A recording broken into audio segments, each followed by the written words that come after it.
wanna hear from Lester and Leslie. Let's talk. We're on a journey, come along with me. Let's talk.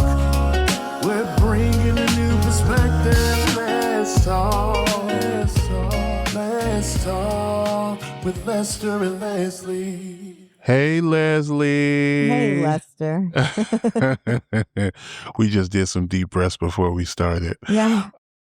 So I'm feeling a little refreshed. And I had a little edible earlier. I'm a little woo-sawed out. A Wait, little- I did a woo-saw, and maybe I took it too deep of a breath because I'm a little lightheaded. That can happen. Yeah. It means you're engaging your torso and your diaphragm the right way if we were doing vocal warm-ups. Yeah. Anyways, how you doing? What's going on? Oh, it's been a week. Well, actually, it's been It's been a while since we've recorded. Yeah. This isn't the first record of 2026, I know. I think it is. Is it? Because, okay, so I had a birthday. Right.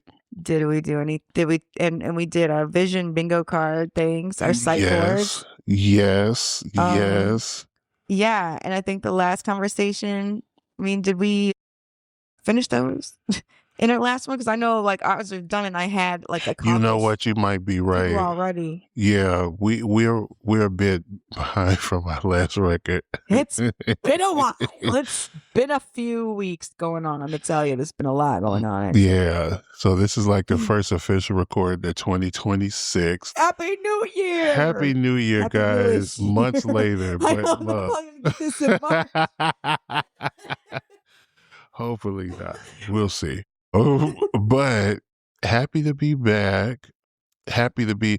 Oh, Get back you're into right. it. It has been a while because I remember I took the time during the interim to test out some marketing ideas from an unlikely source.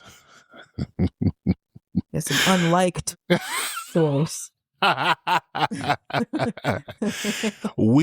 So remember we said like, and I still stand by this, the AI, especially when it has to do with arts, it's impeding too much, especially when they're creating original works. However, businesses are using AI. I know they trained us on the job. So one of the reasons why I wanted to use Copilot is because on the job, they have been training us kind of intermittently on how to best use AI, specifically Copilot, to like generate corporate approved or, suggestions for messaging, mass messaging, or, filtering through our emails to look for something specific and maybe tie it into a report that we need to use.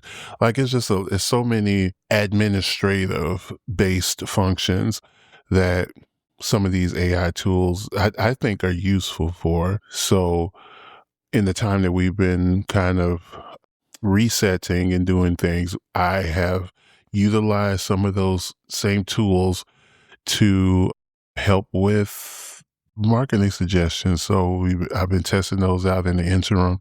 So yeah, I think that's an effective use of AI if you're going to use it. The only thing I didn't check, I know ChatGPT, especially with these animated pictures that this craze is going on right now where people are, I guess, putting their job titles with their data mining. Yeah, but I know that, fresh water is used for those. I didn't check to see if it's used for Copilot. I feel like it'll ruin the experience of using Copilot. They said, those. Don't worry about it. It's all bad. So just It's all terrible. enjoy it. Like we go to McDonald's anyway, so Yeah, those fries are so good. I haven't had McDonald's in a while. You just put it in my mind. No, anyways, you're better than that. I've been doing so Don't good. blame me. Well, you know what? Let's just to talk about that for 2 seconds.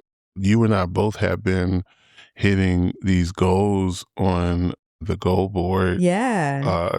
Really, I've been pretty consistent in the gym since the top of the year. I've been able to bring my mom into one of the sessions, which was dope. love that. Yeah. Communicating with my primary health care physician, my PCP, and letting them know kind of explicitly what goals I have. I'm over 40 now, so I'm asking for other things and to be looking for, right? Fresh. I'm a fresh 40. I am a fresh 40, but just, and these are things that I put on the only thing I need to do, and I should have did it like you, but I'm kind of glad that I like when we do our vision boards, how you kind of do your vision, and then I have to come up with my own. But that whole concept of like flipping the tab over, I wish I could have thought of that, because what I have to do now, since I'm hitting these goals, and I need to like make a dot, black dots that I could just like tape or something over each just cube. cross it out. I would say, well, because the thing when it is, gets too complicated, then it's like you're making yourself worry about something else, and then it turns into like a task. It becomes a project. So just knock it off. Just like whatever. You got a pen, you got something over there. Yeah. Cross it out. I could probably, you're right. I could probably do that. Because like my idea came at that moment as I was making those things. You know what I'm saying? Like that was not premeditated, like to that point. You think really thoroughly when it comes to things. That's a skill set. But overthinking, yeah. I don't know if it's overthinking. I that's why I see. That's why I say. That's why I was very particular with the words I say. I didn't say overthink. I say like more thoroughly thought out. That's how I like to think of it. Detail oriented. That's a skill. Yeah, I love it. I do pride myself on that. The details and logistics and shit. So, yes. Thank you for recognizing that. For sure. But that didn't come to me until like that moment, you know, because I was just like, okay, I got to come up with something. How can I fix this? And that's what I came up with. In terms of like, well, see, but that comes from like the thought of like, okay, once I hit this goal, what am I going to do in terms of like a visual display of that? Because like, even for me, I've hit a few of those goals already as well, but nothing's covered because I'm like, oh, I need to, and I don't even have to make like circles. I could probably just cross it out like you said, or just even put a little post-it pad like you use and just put it on top. Let me tell you something. Talking things out sometimes is all you need to do. Make sure you talk it out with the right person too. That matters also. That's right. That's absolutely, don't just be throwing your stuff out there and getting advice from every old body. Yeah. Yeah. Well, any other updates before? I can be an enabler too, so catch me at the right time, I guess. Well, no, like I'm better than that now. Like before I came to some kind of emotional intelligence. Wild card. Well, let me tell you what I just thought about that. It feels like it's a perfect pivot. One of the things that we are going to talk about today, confirmation bias, that's what you mentioned. It's one of the... I think this is a good time to let's talk about cognitive dissonance. CDs, and we're not talking about the CDs from the 90s that you put in a disc jockey. Okay. Or what do you call it, a CD player?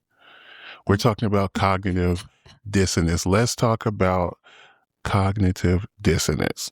Yes, because my cognizance has been dissonant so much lately. We've been on a dissension. Yeah. Or what'd you say? Dissonation.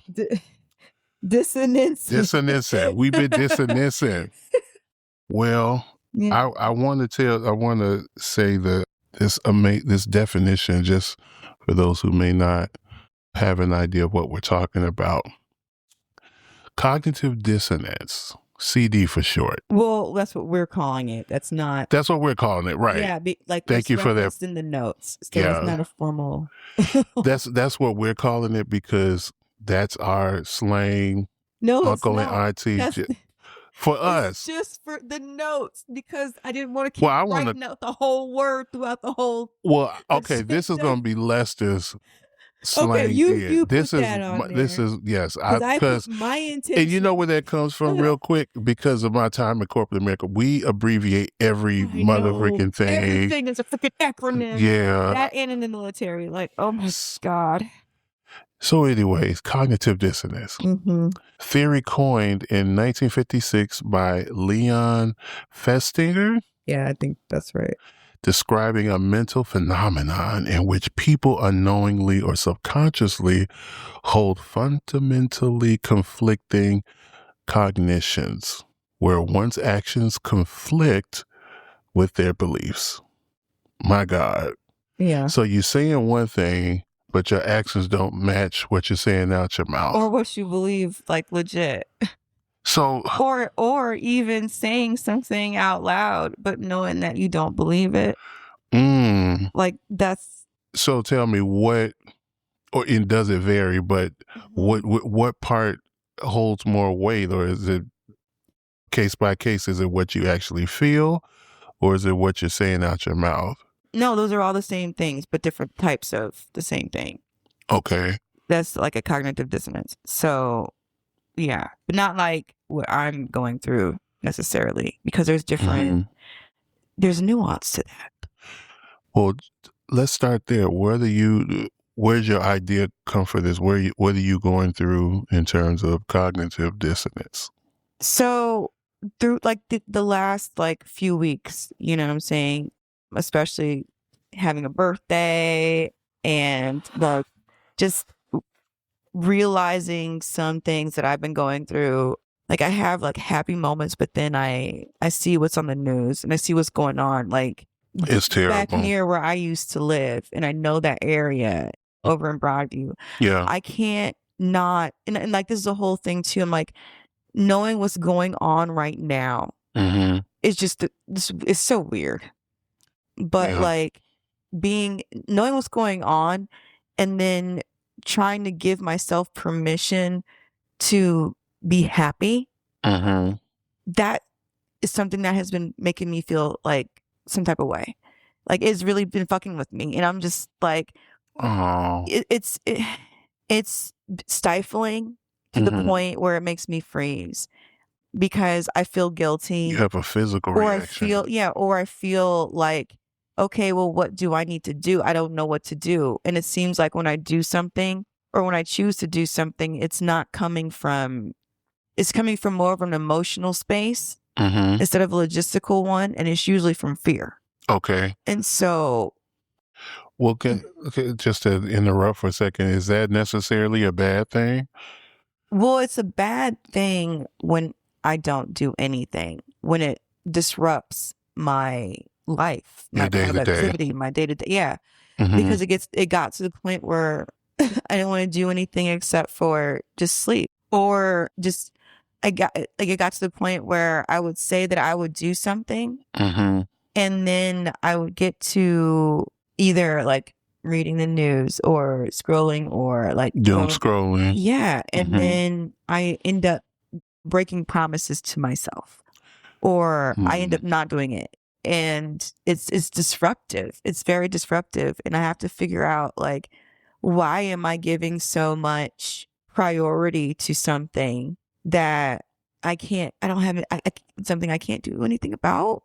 Like just talking through this right now is like, does this make sense? I'm in a I'm been put in a state of confusion because what I want to do and what gives me life and joy is something that I feel bad that other people cannot do because there's so much suffering going on right now. So like there's a feeling of guilt. Well, and I totally get that. I'm not doing anything about that. Like I feel like so angry and enraged, and like I should be out there. I should be like doing, just like writing a letter to my congressman So Well, things like that. yeah, there are And things that you can do right. But I'm even, not doing them. well, I want to challenge that a little bit.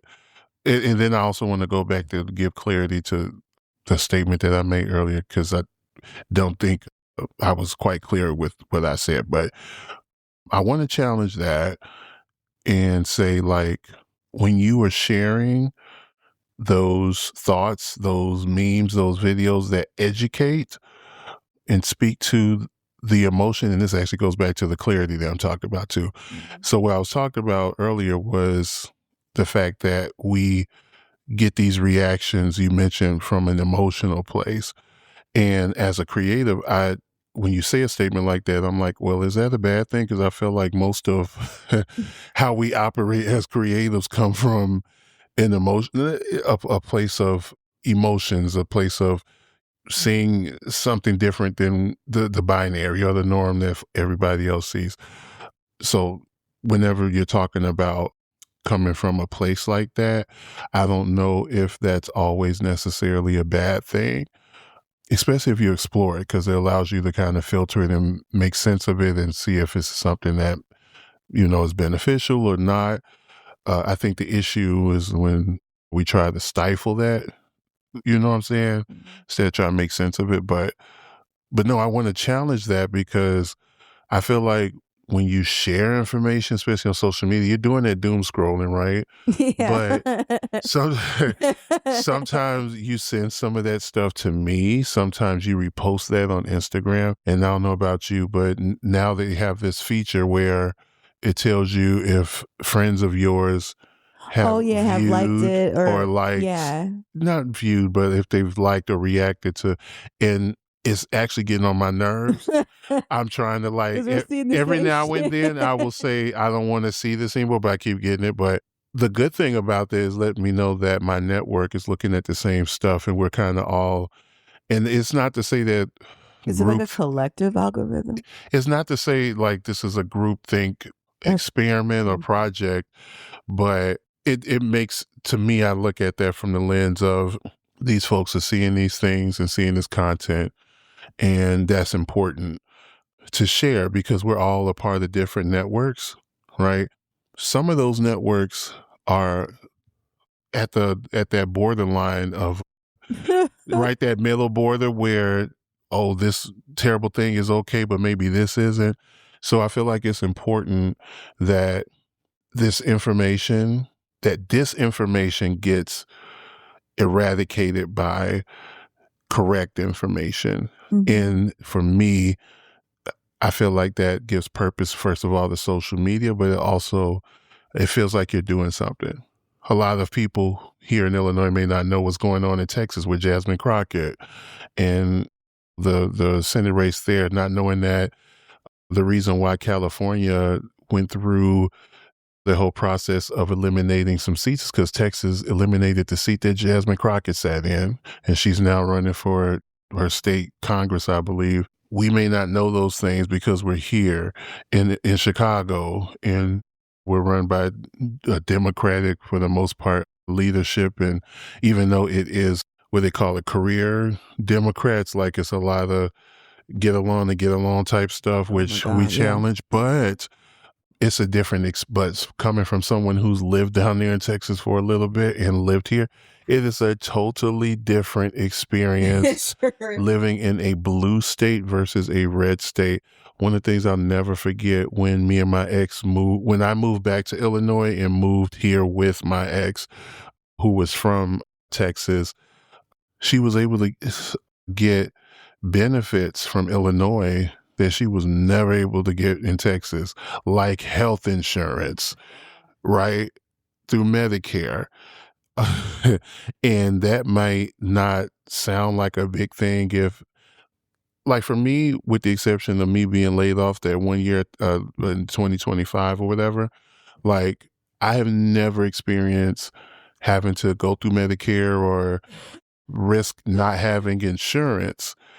But there's some people who live in certain states that don't believe in Medicare, and they don't get health insurance, and everything is like you have to be careful. And there's a bunch of those 24 hour, not 24 hour, but those little clinics, immediate cares everywhere in there's Texas. a bunch of those, like Yeah. convenience stores.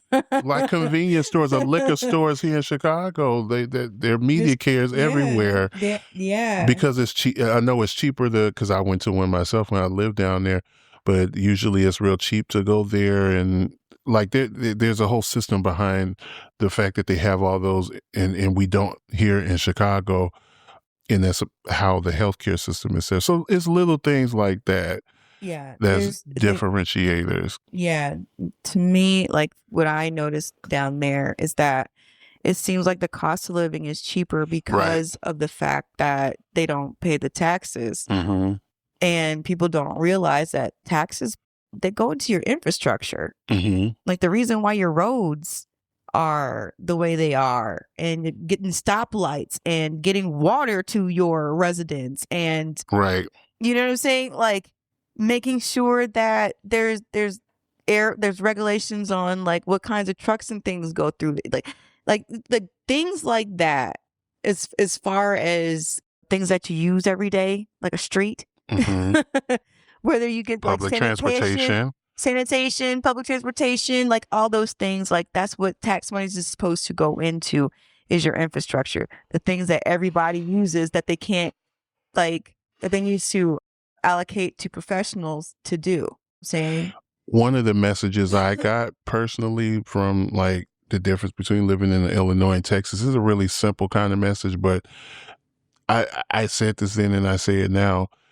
Red states like that, they don't really invest in, it's like they only want working individuals, healthy, that kind of thing, and they build a society, a culture around that, and they demonize maybe the differently abled, the unemployed. It's disgusting. And you see the stark difference when you live in one area versus another.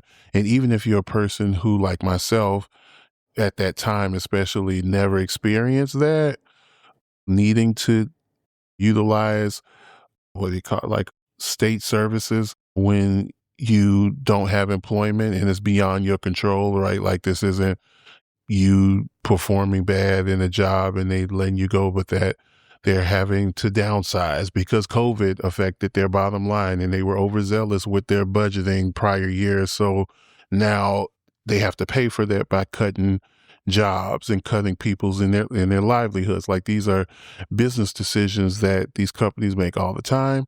And I was lucky enough for 15 years to never be collateral. And I experienced being collateral, but it's not, and luckily I was living here when that happened, right? Instead of like Texas. I don't even know what that would have looked like if I was living in Texas having to go through that layoff. But I recognized this way back then in my 20s when I lived down there for a little bit, that this is a state that only wants healthy, working individuals, and they give you that message based off of what their priorities are and what they support. And you don't realize that until you need it. And most of us are in a position of privilege, of not being differently abled, of having employment and those kind of things. But then you start to look down on folks who, depending on what your mindset is and how you think, but I feel like some people say, well, pick yourself up by your bootstraps and see that in that state supports that narrative based off of. It's so weird to me. And just like what popped into my head when you were saying how they favor the able-bodied and like healthy and all that other bullshit. Right. The air quality is ridiculous. You know what I'm saying? If that is a priority, that as far as looking at labor, why wouldn't you make some type of concessions to make sure that the environment produces that type of worker? Mm-hmm. You could start with, I don't know, having people have a house to live in. Well, that's also capitalism too, that's mixed in that too, right? Because but it doesn't make any fucking sense, because it's unsustainable. Yeah. If there is no investment into your labor, then your labor is going to die and deplete. It's not going to work. It's going to end. You're going to eat yourselves at a minute. It's an unsustainable type of way of looking at it. You're going to kill your workers. It just doesn't make any sense to me. That's pretty profound right there. Like if you don't invest in your labor, it's going to die. Right. Your whole enterprise is going to collapse. Yeah. Like definitely. And when it comes down to feed and greed, you're never going to satiate that. You're never going to satiate that. It's unsustainable. It is an unsustainable appetite for things that you don't need. And it is causing too much suffering, but like, tangent. Well, I mean, that's in righteous tangent that comes from a place of emotion. And that's information that you would want to get out there and have conversations when you're talking to people who don't understand or act like they don't understand, to be able to speak intelligently about what's going on, and also include the emotional part so that you are able to deliver the information in a riveting way too. So it all has a purpose. That's how I look at it. My confusion, I can address their certainty, which is confusing. Well, that's not the purpose, but I'm just saying, like, that's one of the outcomes that can happen, right? Yeah, I guess. So, do you understand going back to what I mentioned with challenging? Yeah, like how you can find value in what you may categorize right now as like a waste of time. Okay. You know what I'm saying? Well, that's nice of you. Well, it's not my opinion. I barely put anything on my freaking stories. So, but you do sometimes. You post it from both accounts. I've seen everyone. Yeah, and I feel like you're one of those people that I'm talking. Well, let me say that. Let me be clear. We're all we all are connected to people who could benefit from the information that we get by reposting it and putting it in front of their face. Yeah. We all have people, but I feel like you have people that do that that could benefit from that. And when you share, repost after doom scrolling all this terrible stuff, you share it. That I feel is a form of protest. It's a form of this evil that's going on right now from ICE. Some nefariousness. Like I could see the whole movie plot like right now, with the whole thing.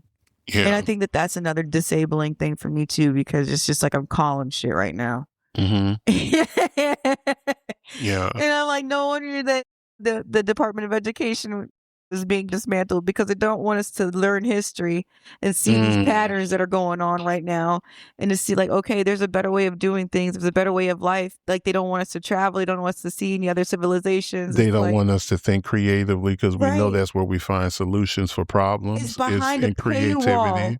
Like all of these things that we need in order to be an emotionally intelligent and survivable society is all like gate kept, because it seems like, fascism. Like that's all I can think of, because I'm just like, there's a ruling class that wants to continue to be on top, and like they're just so horny for slavery, and they're just like trying to feed this greed machine, which I told you is insatiable. It's insatiable and unsustainable in all the worst ways. It's crazy. And like knowing that there's all these billionaires out there who are just like just have so much money that they can just do whatever the fuck they want to. Those Epstein files and the thing that like the reports that I've been seeing on social media about what our current sitting president, what they've claimed that he has done to underage children, women, young girls, not women, underage girls. Children. And this is a party that claims to be so, and for the pro-life children. You care about the children until they make their way out of the birth canal. Just say you don't want no one to make their own decisions, because why? As soon as the baby's out, controlling reason here. There's no reason why we should have ever, for a group of people to claim to be so concerned with children, there's no reason why we should have ever had a culture that looked to blame the most disadvantaged, right? we want to talk about men versus women, they always say that women physically can't match up to men by nature, air quotes. So why would we work so hard to make them the culprit of sexual abuse when sexual abuse is recognized as happening? Like, oh, what did the girl wear? What did they do this? Oh yeah. Why would we Why were they create this there? culture? Why were you there at night left alone? Why would we create this culture that automatically points to the least of the one who is at the least advantage? And that's not just when we talk about man versus woman. That's also when we talk about ethnicities, our history, how we're perceived in different areas. Like, why are we always so quick to be able to demonize class, to be able to easily demonize the one that's at the least of an advantage? Mm-hmm. It just makes no sense to me for a group of people who claim to care about each other so much. You don't. Where are they? You've got to be. Part of any 12-step program starts with admitting the truth. Yeah. So damn, they're not even at step one. They can't even get past step one and saying, yes, I am all for one and one for all. Like, I care about me and my existence, and if that's it. And furthering that. So if other people have to get trampled on along the way to extend my life even by a couple of seconds, or make me believe with the quality of my life is going, then damn everyone. That's what the truth is. Yeah. It's like, all for me, damn everybody else. That's where your mindset is at. Yeah, it is. So I've kind of gone off on a tangent too, but cognitive that's what's dissonance. going on. Like, yeah, like things are just. I feel like it's an internal push and pull for me, because like I want to be spending my time doing the things that feed me. See, and we just see. So that's what the problem is that you feel like you could be reallocating that energy into something, but like I feel guilty about doing that because like of the whole. We were just talking about how the fall here is because of individuality, or not individuality, but like just being self-serving. Right. Mm-hmm. And that's where I'm just like, am I self-serving? Am I self-serving by indulging the things that I enjoy? Like, do I have a right to be happy? Like, it just keeps on going to that point because I could see all the suffering. And next thing you know, what, like when I'm going to be informed, especially like when it comes down to me seeing all these like bizarre headlines, and of course I'm going to fact check like what am I seeing, and just it gets to the point like, am I choosing to use that time to keep going to do something, knowing that I had a priority here, I had something like I was going to do before I indulged in all of this, because it felt like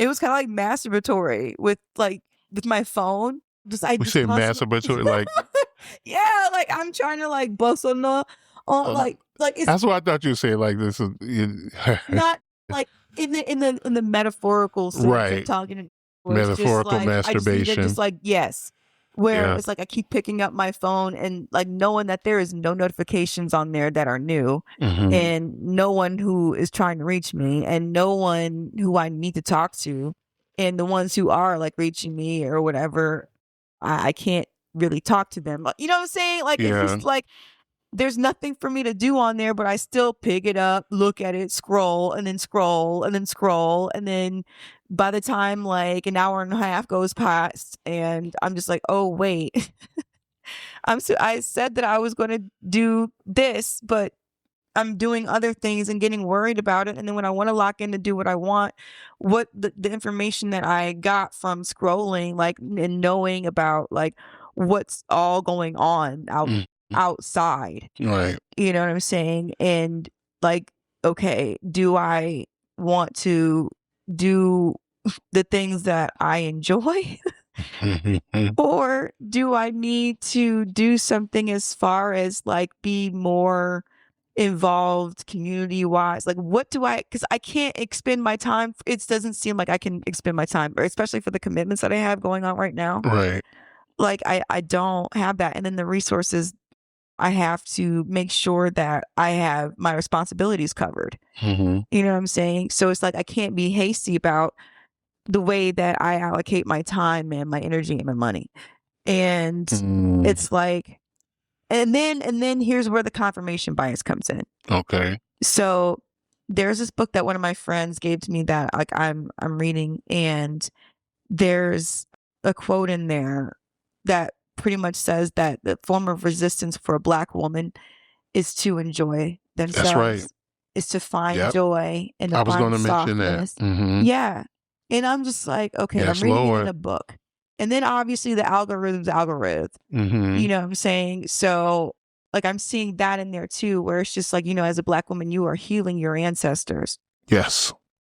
By I think that's true for Black yeah. individuals in And I'm just like, general, is that especially in this point country. where I can relax while all this crazy is going on? Like, not like relax, but like those things Be able to feed yes, your they make me happy. things that They make you me joy. happy.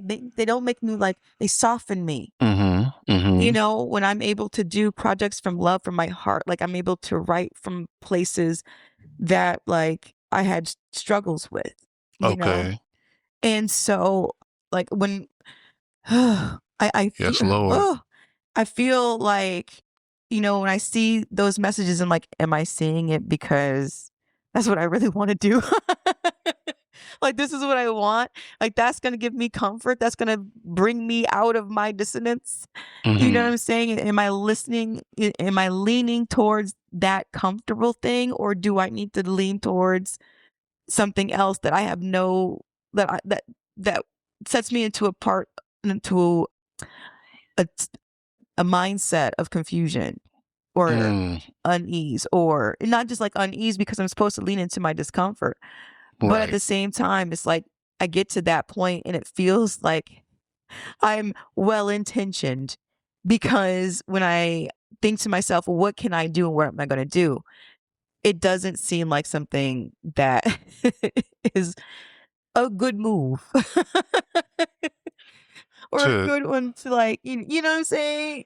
You're saying that like it doesn't seem like it's a good thing to say, let me cut off this noise and invest into this other thing that makes me happy. It feels like it's something bad or something wrong. I should be doing something in as far as contributing to just bringing justice to this crazy that's going on right now. I've got a reaction to that because, like, for instance, we had these shootings that happened by ICE in Minnesota that we know about, and the White House trying, like, framing the narrative that these were folks that were deserving of being unalived, right? For practicing their Second Amendment rights to protest. And there's footage. There is straight up. There's footage, and they're attacking people that are recording these things because the footage comes out afterwards and it gets in the space of public opinion, and they can't control the narrative of what happened, which lets you know, right. The fact that we're able to see footage that contradicts the stories that they're putting out. What I'm like, are you literally, that's gaslighting 101. No, 100. Yeah, 1,000 if it could go up that high. Well, no, like basic level, like if you took a college course, it was like right. Like that's ground level, like entry level. 101. Gotcha. But the point that they were in the information that I was reading in relation to specifically those shootings, there have been narratives out there that's saying, hey, where are the minorities? Where are the Black folks at in the protests or whatever? Mm-hmm. And there's this narrative that says that we're sitting this one out for several reasons. One, and I can feel this one, that this level of violence, this kind of disdain for human life, we've been experiencing this for decades as a culture. For centuries as a culture in this country. So one is when you've been kind of sedated to that kind of stuff because of it being exposed to you, culturally, like it's become so frequent that it's a cultural thing for you. So desensitization work, No, yeah, being desensitized to yeah. that is a natural effect of having that much exposure to it because it's in your bones already through trauma, right? So that's one Ain't nothing thing. new. Yeah. So that's one We're part. just seeing it on a larger level. They're right. You guys are just experiencing this kind of stuff on your end. Now they're, murdering, I'm saying non-black folks, Now it's everybody who non-brown doesn't look folks. like us. Right. You Yeah. guys are just now experiencing, so that's one Yeah. narrative. The other one too is because now they're on the front lines, it's because of how this country looks at minorities, us immigrants, anyone that's we're not already problematic white anyway. Christian, right? Because of that, is like the closer you are to that center, the more the injustice gets amplified when it happens. So that's another narrative of that they're saying around us not showing up to this. The third one is what you just mentioned. There is a resistance in feeding your joy and your happiness being of a minority because we know that that's one of the effects of what they're trying to do right now and what they've always tried to do when it comes to us is, and when I say they, I'm not talking about a whole, like, and I want to just preface that, a whole like race of like every single body, but for those who have hate, whether it's recognized or unrecognized, or unrealized or unrealized, those who have hate, that's one of the purposes of it, is to steal your joy. So when you make efforts to feed your joy, that's an act of resistance in your body. So because of that, it's good that you feed that, but also its purpose in ingesting that information and resharing it. So I'm hoping for you that maybe kind of reframing two things, reframing how you look at it, not putting it in a bucket of, oh, this is a waste of my time. But then also too, if you do feel like it's too much time being pulled into that, then just like you're doing with your goals, structuring out intentional time and just making promises to yourself to stick to whatever it is that you've arranged for yourself to feed your happiness and your joy.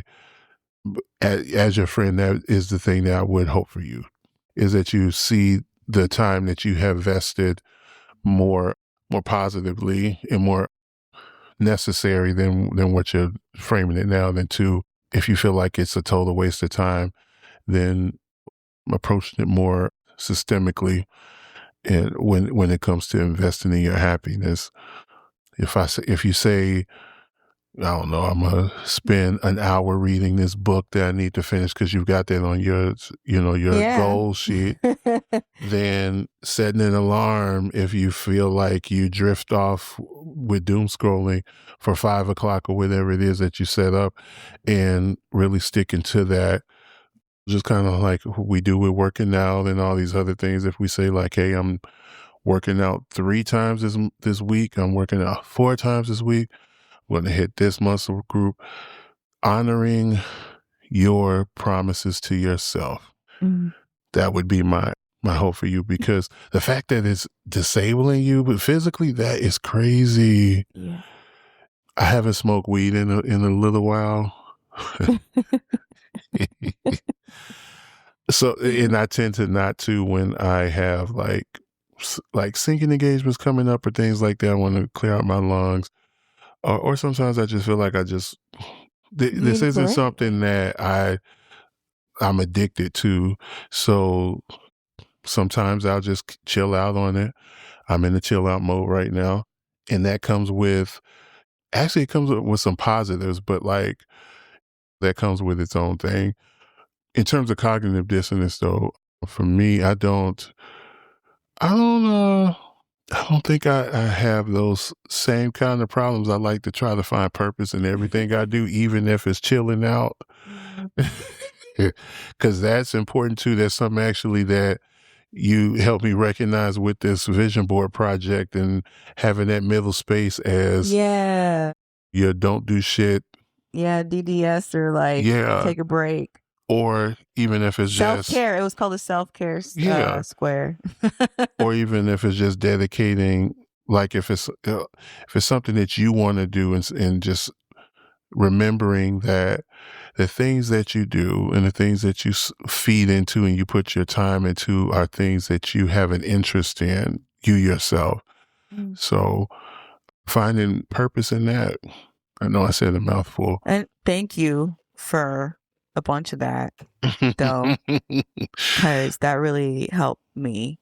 That gave me confirmation without the bias. And let me say, I was going to throw this in earlier too, a good example of confirmation bias is our algorithms. They're only going to show us shit that we are into. Is just like you said, being able to, if something just seems too far off, researching it a little bit to see, is this really true or not? Blah, blah, blah. And that's what's really weird about today's time too, is that, like, for instance, when I mentioned that Epstein file thing where I talked to you about, where they said, alleged that, is it alleged or this is really where they said that our current president was auctioning little girls 12, 13, 14 years old and touching their private parts to see if they were. It's hard for me even because I'm pretty sure everybody already knows what I'm talking about. Hopefully, because I don't even want to finish. It's hard. This is crazy that it's hard to even come out my mouth. It is some really insidious. It was easier for me to actually say this and talk about this when we were off the camera. When you came in, that I actually feel like I want to choke up a little bit in even thinking about it. That is crazy. And so moments like that, I just have to turn it off because it's gruesome. Yeah. But here's the thing: we live in a country that they used to make furniture out of our body parts and eat us and feed our children to alligators and shit like that. Yeah. Have procreation farms, like just this. That's what was in the soil of this country that they're trying to have us erase out of our history, and for the purpose of saying, "Oh, we don't want bad feelings. We don't want people to feel bad about themselves or about these things." Or the worst one, it wasn't me that did it. Right. It wasn't right. It wasn't specifically me that did.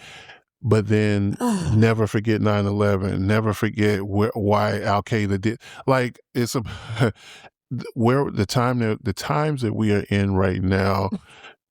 You couldn't have written a better movie. I think sometimes, like, that is just it's crazy to me that logical thinking people, that's what I can understand. It's crazy. I actually have grace and understanding to a degree for folks who are uneducated, who haven't lived any type of life, or maybe they lived a life that was so long ago that they're stuck in, like when we talk about older some folks from older generations, not all, in small towns and stuff, where their whole come up in rural South. It's a whole echo chamber. Like, there's grace there when you know how some of that history comes, and it's just like sometimes you figure out you can only go so far. Not to say I still don't fight, because remember we talked about this before I turned on this mic about we both have family members who kind of crazily and blindly support that. We're still standing by, like knowing what we know now. Right. Like, when it was all conspiracy theories or whatever, they were all on board with like tearing that down. And now that we have names that are linked to those actual behaviors, where is that same energy at? Like, now we know who these people are, and now, like, you know what I'm saying? Yeah. I'm like, where are y'all at now? Like, we're pointing there. Oh God. Like, things just don't make sense to me. It's weird. We're living in the twilight zone, child. We are in the twilight zone. Who these people are now, and you don't want to. You're good. Okay, you processing. Right. Oh, okay. Yep. All of that. Like, it's just a whole a whole lot of selectivity going on, or a whole lot of, oh, I don't want to admit that I got to change my mind now. Cognitive dissonance. Mm. Yeah. Oh my God. Like, bros, I think the first way to get over cognitive dissonance is to admit that, okay, maybe what I believe is not correct, and I should probably take some corrective action. The first When you corrective say action. correct, meaning like the thoughts that you have about yourself? Yeah. Gotcha. Yeah. Like, I thought you were why saying like the news that you see, Oh, maybe it's no, not no. correct. I'm like, hold on, No. because we do our research. Right. No, I'm talking about like the self, like the person who has to Gotcha. change, who is still on the side of, I don't know, fascism, and not even realizing that, like, or they realize it. I don't know. Like, how can you say something or see what's going on in front of your very eyes and not change your mind? There's a lot. Well, I mean, let me tell you something. Coming from the Like, background it's that okay to change your mind. That's what you do. You learn and you grow, and then you know, and then you do better. Like, that's good. yeah, But oh, I think that and I don't. You mentioned this in one of the early episodes, how you don't like to try to like create a narrative for other people, that you want to just strictly speak on your own personal existence. yeah. And I like to try to do that as well. But in this particular case, I guess this is from my experience too, just from my vantage point of people that I've seen and whatever. I believe everybody has their own meters when it comes to what they consider to be too far or too much. And the more that, going back to confirmation bias,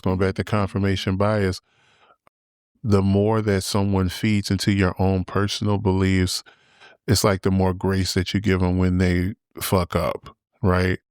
But I think the problem that I've seen when we talk about politics is how that side, I was going to say maybe the MAGAite side or whatever, like it seems like a lot of them are absolutely okay. Like they have a lot of cognitive dissonance, a lot of grace, air quotes, for dumb shit than liberals do. Like we are very particular, even though like when we talk about like, oh, conservatives versus liberals, it's always this back and forth, and it's just like, oh, will you excuse this from your candidate and you excuse that? And I like to beg to differ just on the grounds of that. I feel like we have a lot more scrutiny for folks who identify as Democratic or liberal than they do when it comes to their own particular folks. And it's shown probably the best example is the president that we have right now today. So the day that we're recording this right now, February 7th, well, it was 6 when we started. Late.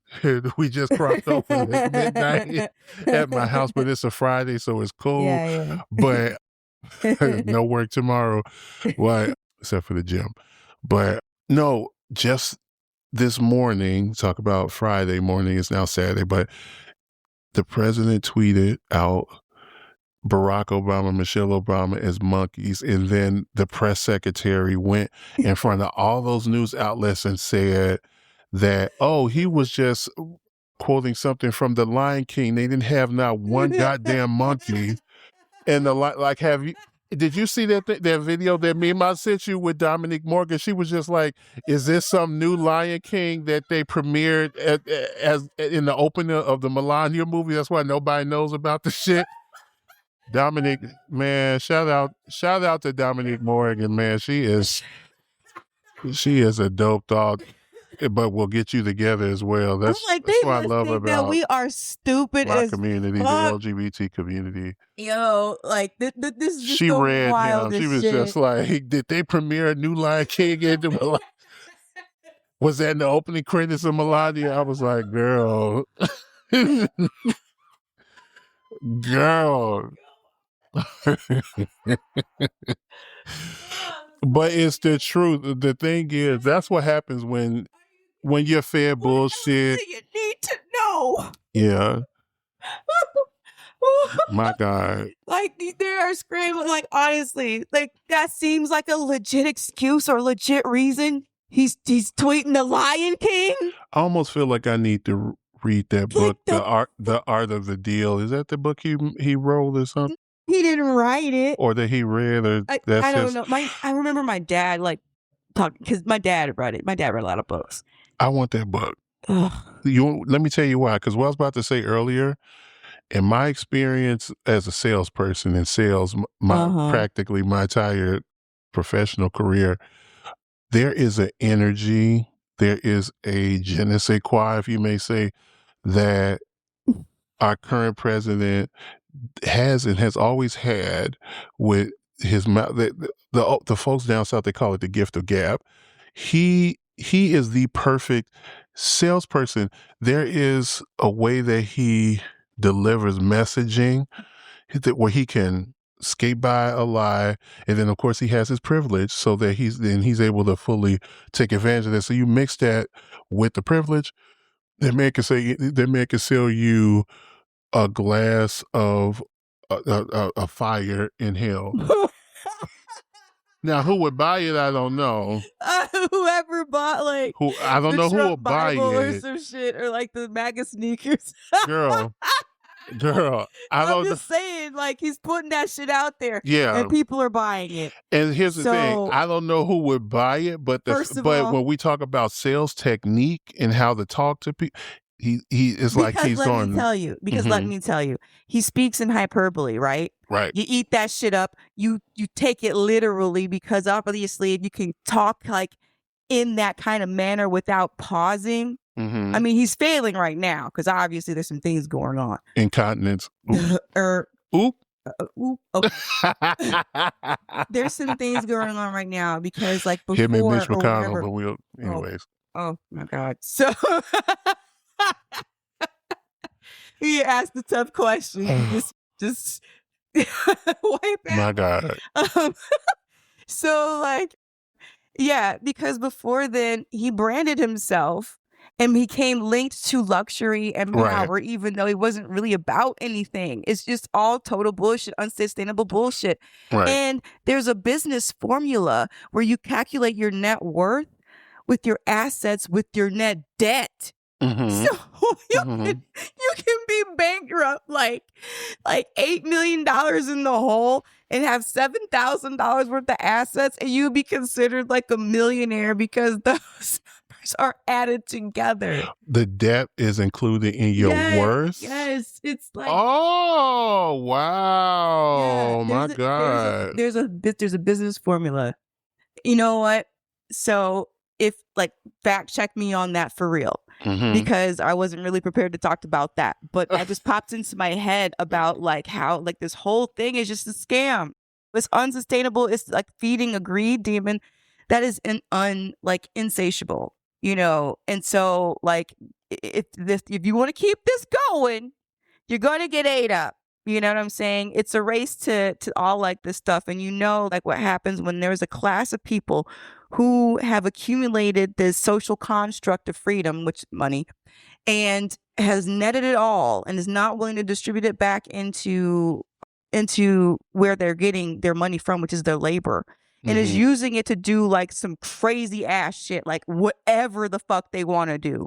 Like, like, honestly, it doesn't need to be billionaires anymore. Yeah. I don't really fucking care. I really don't, because, like, we're seeing it right now. We're, like, this stuff is the stuff that we have seen in movies. The movies, like Squid Game, like, honestly, the artists tried to tell us. It's weird. Freaking, what is it? I volunteer myself as tribute.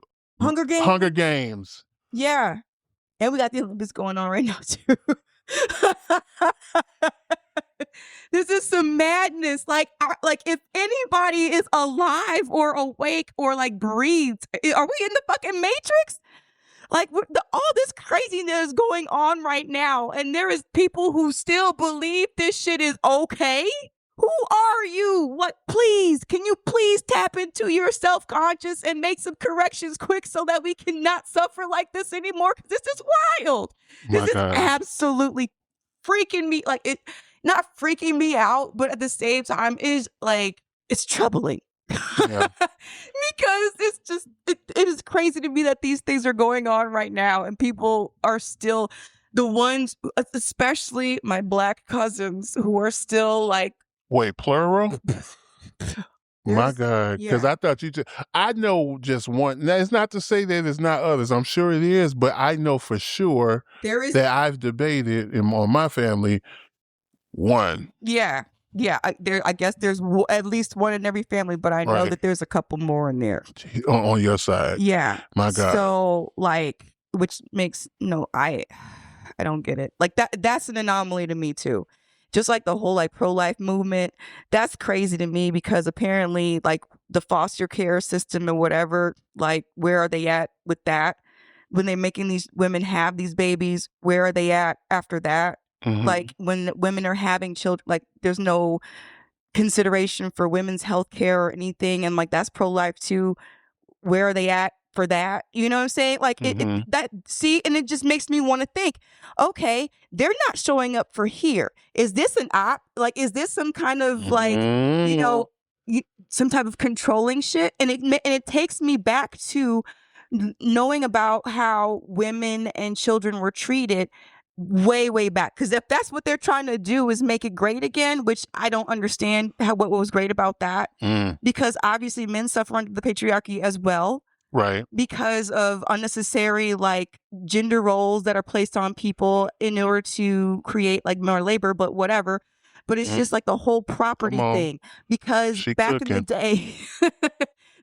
day, like back in like when there was like serfdom and shit like that, I want to say, even in the very beginning, like in the Bible, Mhm. okay, let's go that far back, where Right. women and children were looked at as property. Mhm. And in order to get your heirs right or whatever, there was all kinds of restrictions and laws on how to keep your woman or your property, your wife, your concubine or whatever, Your slaves. to keep it in line. Because if you can't control who these If you kids are can't control popping your out, assets. right, then you can't like you lose your money, your inheritance or whatever on some other kids that aren't yours. Right.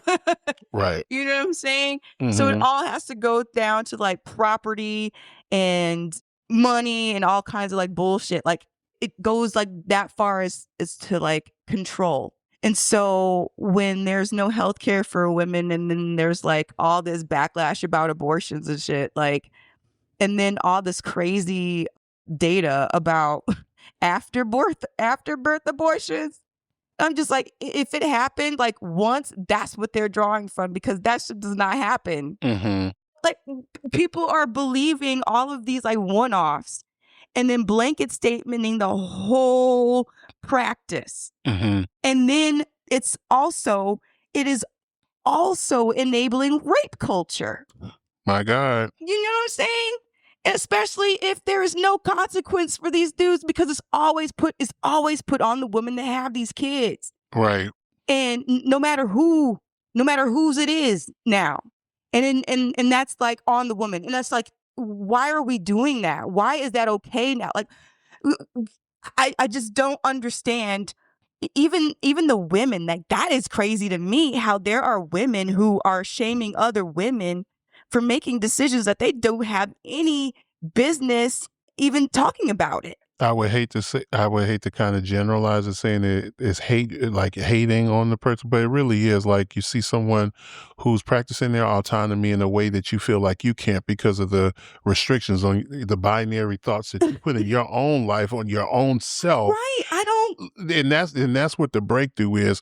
You believe that these things are, that you have to abide by them, because there's this entity that will make your life worse, or you won't make it to the other side. All these things, if you don't like it. But the breakthrough comes when you realize this is a restriction I am putting on myself, and the the control that I try to implement on other people is really deflection from my own insecurities, my own or projection, because I can't practice that autonomy the way you do. So that means you need to adhere to the same weight. The things that I carry, you need to carry it too. And if you don't carry it, then something's wrong. So no, if I can't have my autonomy because of my beliefs, you can't have your autonomy either. That's what the thought process is, literally. There's several lines to go through that. There could be pick-meism included in that too. Right. Well, that's a part of that, like, imaginary, when I say like that imaginary thing that's on you that you believe, all of that you mentioned is included in that gambit, in that umbrella. Like, whatever the purpose is just the fact that you're implementing and you're projecting your own thing on someone else. And just on that note that you mentioned about bankruptcies, I did Google it. And it's really interesting. So it's all about how the bankruptcy is looked at, right? Because bankruptcy, you can have bankruptcies discharged, you can have them forgiven, right? Mm-hmm. Like the housing market, like all those things. So depending on how that debt is taken care of in the bankruptcy. So basically, generally speaking, like business expenses, if you have a failed business, that's something you can like kind of discharge, which means it's not considered a liability because you don't have the obligation to pay it back. So hold on a second. Bro! Okay. So it doesn't add to answer your question, it doesn't add to your assets, but depending on how it's looked at, it doesn't take away from it either. Right. So when they calculate their net worth, what is the formula for that? Is it assets plus debt or liability, or a different type of liability, or like whatever? I'm not sure. What's it called? It's been a minute since I've taken an accounting class, but. And in college, I had to take accounting twice. It was terrible. Oh my God. But I did finish it. Thank you, Jesus. Yeah. To calculate net worth, it equals total assets minus total liabilities. That's kind of the easy. Oh, okay. It's just, it gets complicated when you talk about what's considered an asset, what's considered a liability. Yes. Generally speaking, that's what So it's however you spin it. Right. And if you're in it, right. Yes. And if that's why other countries don't have credit scores. It's totally subjective. And it's there are too many variables that you can change the rules any kind of way. Mm-hmm. Because like at one point, your medical debt didn't count towards your credit score. Right now, I don't know what that's going to look like. My God. Before there was like a cap on like APRs and things like that. Yeah. Those things are going to, like, financial regulations are going to change. They're changing right now as we speak. Yeah, there's already something codified in the tax law. So, like. Big, beautiful bill. Sure. It was for who?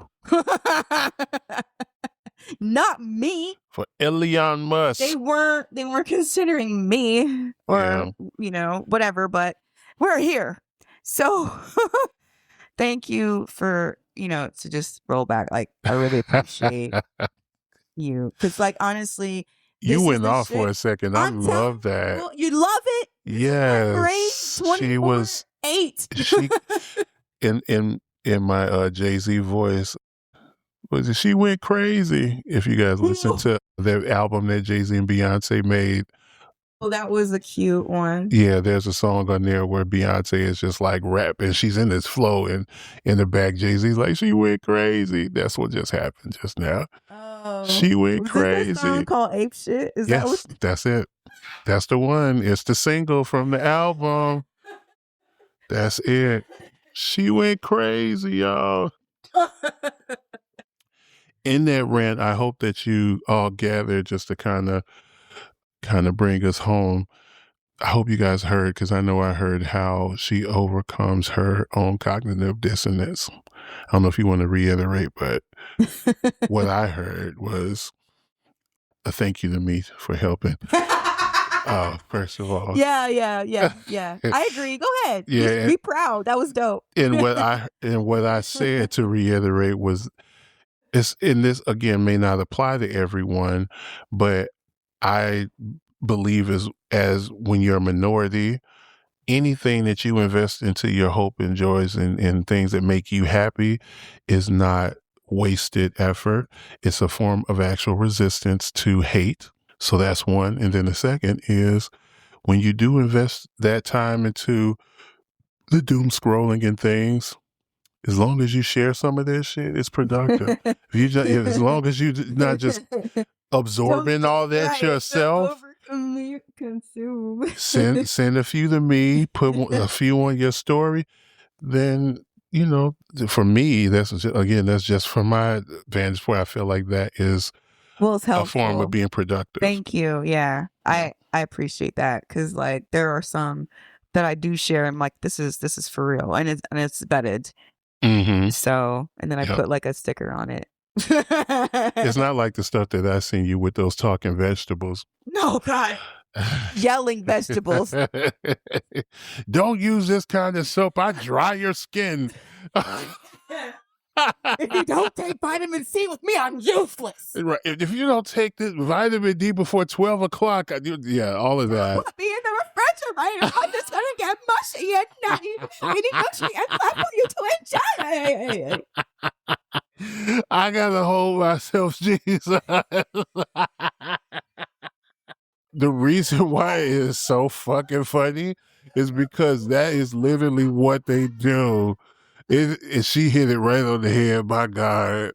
I was so going back to that maybe not confirmation bias, but this is probably more like fear mongering, like having vegetables yell at you. Yeah, but it's because you were talking about, you were like invested, like you were making some changes towards your health, right? And then next thing you know it, now I've got yelling vegetables at me in the ring.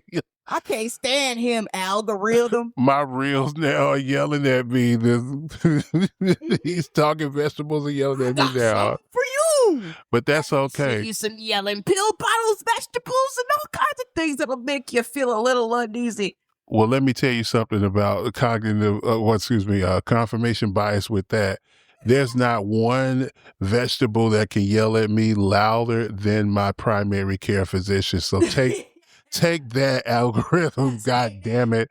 It'd be one thing if I was like, but I'm actually dealing with a professional when it comes to my health journey. So I'm not just getting everything from yelling vegetables, thank God. Yeah.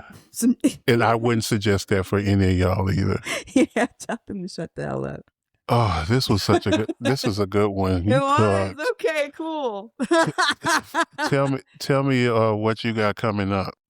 Oh, okay. Well, coming up in March, which is probably going to be around the time that this is going to air. Or late February. I will be in the production of The Revolutionists by Violet Surprise Theater. Yes, we are going to be performing in several venues around Illinois. Yes. Clap, clap, clap, clap. Yeah, clap. thank you. And I'm really surprised. Like, I really love this show. It's a fictitious accounting around some characters, some women who were involved in the French Revolution. And it's very poignant. It's touching. It's a journey of sisters, but not sisters, but chosen sisters. Mm-hmm. And I really love my character as well. So more to come on the marketing. We will be touring throughout the year, and possibly into next year. So depending on how you like it, how many people show up. Is this an original script? This is by Lauren Gunderson, who is an established playwright, like for real. So yeah, this is not like it's not an old play. It's not quite newish either, but like it's, I think, like late 2000s. I got to fact check on that. Okay. But yeah, so it's a period piece. It takes place around the French Revolution, and it's a really, really beautiful story. Amen. Yeah. Okay. And what are you working on now? You got some gigs coming up? So I don't have any public gigs yet coming up, but I do have some really dope news. It's really decent news. So yesterday I participated, I don't know, what's this, the third, fourth year in a row with one of my wedding bands, Yaz Jazz. I really enjoy them because it's a woman-led organization, and I get along really well with the leader. She's also a vocalist herself, Amy Yazinger. So they do like a kind of public showcase for like the clients to let them know, hey, like give them a taste of what their wedding is going to look like when their event comes. So it's kind of like a concert where it's the DJs that are under the company and all the, because it's more than just a band, her company. She's got a bunch of, but anyways, it's like a showcase of all of the things. And while that happened, there's been this booking agency that I've been talking to since last year. We finally got some contract work done literally while I was at that gig. They PDF me. So I'm hoping now I'll have some more a lot of public, at least more than I had in the past, public shows in 2026 and 2027, because I did officially sign with them yesterday. No. So that's some really good news. Really excited I don't think I've ever worked with anyone in this capacity. I've, for the most part, have run my own show for a while. So it's nice to get some help with that. And it feeds into one of the goals, hopefully the financial goals I have for myself and my band through music in 2026. But we'll talk more about that later. But that's about all I've got going on that. And then, still working on some original stuff that's on my list as well, but there'll be more to come on that later. That's it. Well, awesome. And obviously, it won't stop there.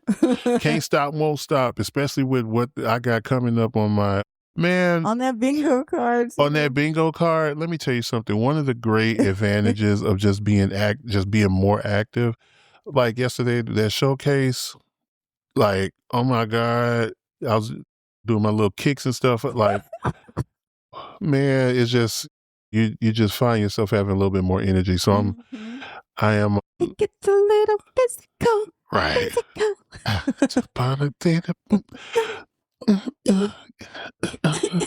Man, I'm excited for 2026. But yeah, that's about all I've got. Awesome. Yeah. Well, this was a riveting chat. Whew, yeah. Wasn't it? On my chest. Yeah, and I really enjoyed having this one. So I guess until next time, this is your hopefully soon to be favorite uncle and auntie. But we ain't claiming y'all. They won't let us do it on the new tax bill anyway. Yeah, sorry, yeah. So, if I can't claim you on my text, I ain't gonna claim you. I